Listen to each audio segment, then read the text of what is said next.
എൻ്റെ സഹോദരെ, നിങ്ങൾ ശ്രദ്ധയോടെ കേൾക്കുവിൻ. വിശുദ്ധ പൗലോസ്ലീഹ കൊരിന്ത്യസുകാർക്ക് എഴുതിയ 1-ാം ലേഖനം 14-ാം അധ്യായം 20 മുതൽ 25 വരെയുള്ള വാക്യങ്ങൾ.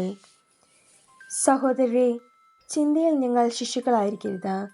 തിന്മയെ സംബന്ധിച്ചിടത്തോളം നിങ്ങൾ പൈതങ്ങളെപ്പോലെയും ചിന്തയിൽ പക്വമതികളെപ്പോലെയും ആയിരിക്കുവിൻ. നിയമത്തിൽ ഇപ്രകാരം എഴുതപ്പെട്ടിരിക്കുന്നു: അന്യഭാഷകൾ സംസാരിക്കുന്ന ആളുകൾ മുഖേനയും അന്യദേശക്കാരുടെ അധരങ്ങൾ മുഖേനയും ഞാൻ ഈ ജനത്തോട് സംസാരിക്കും, എന്നാലും അവർ എന്നെ കേൾക്കാൻ കൂട്ടാക്കുകയില്ല എന്ന് കർത്താവ് പറയുന്നു. ഭാഷാവരം വിശ്വാസികൾക്കുള്ളതല്ല, അവിശ്വാസികൾക്കുള്ള അടയാളമാണ്. പ്രവചനമാകട്ടെ അവിശ്വാസികൾക്കല്ല, വിശ്വാസികൾക്ക് വേണ്ടിയുള്ളതും. ആകയാൽ സഭ മുഴുവൻ സമ്മേളിച്ചിരിക്കെ ഓരോരുത്തരും ഭാഷാവരത്തോടെ സംസാരിക്കുന്നതിനായി അജ്ഞരോ അവിശ്വാസികളോ വന്നു കണ്ടാൽ നിങ്ങൾക്ക് ഭ്രാന്താണെന്ന് അവർ പറയുകയില്ലേ?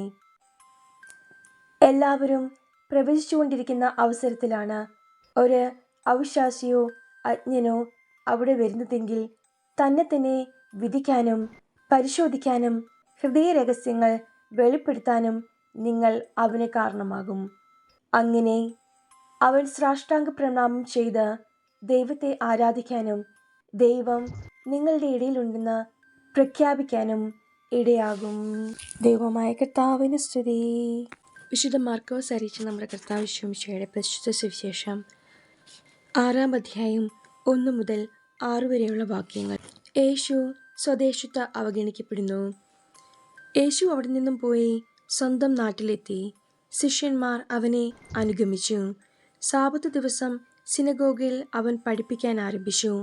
അവൻ്റെ വാക്ക് കേട്ട പലരും ആശ്ചര്യപ്പെട്ടു പറഞ്ഞു, ഇവന് ഇതെല്ലാം എവിടെ നിന്ന്? ഇവന് കിട്ടിയ ഈ ജ്ഞാനം എന്ത്? എത്ര വലിയ കാര്യങ്ങളാണ് ഇവൻ്റെ കരങ്ങൾ വഴി സംഭവിക്കുന്നത്. ഇവൻ മറിയത്തിൻ്റെ മകനും യാക്കോബ്, യോസെ, യൂദാ, ശിമയോൻ എന്നിവരുടെ സഹോദരനുമായ മരപ്പണിക്കാരനല്ലേ? ഇവൻ്റെ സഹോദരിമാരും ഇവിടെ നമ്മുടെ കൂടെയില്ലേ?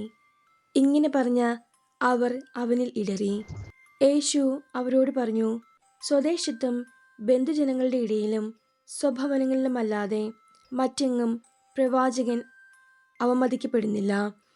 ഏതാനും രോഗികളുടെ മേൽ കൈകൾ വെച്ച് സുഖപ്പെടുത്തുവാനല്ലാതെ മറ്റത്ഭുതമൊന്നും അവിടെ ചെയ്യാൻ അവന് സാധിച്ചില്ല.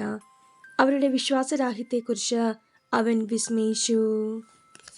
നമ്മുടെ കർത്താവായ മിശിഹായ്ക്ക് സ്തുതി.